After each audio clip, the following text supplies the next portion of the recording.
Kijing pencoy paharukom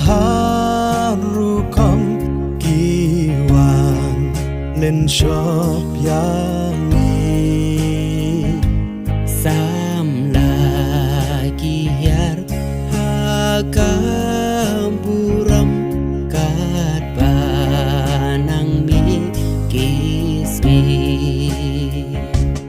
eryong haki samla ibes dede menta hatru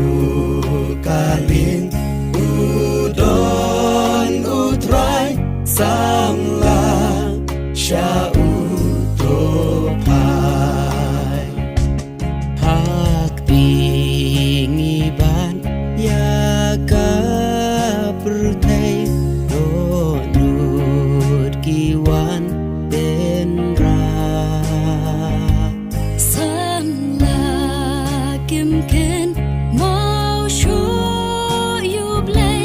rong pong pertai nikwa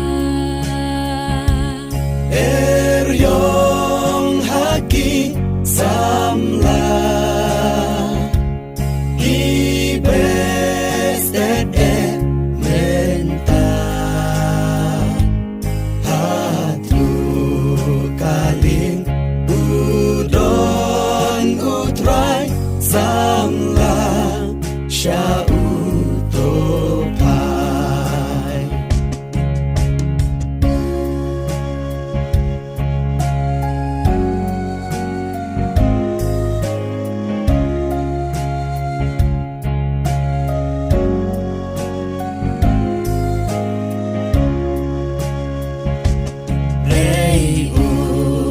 Bishar ken mau samla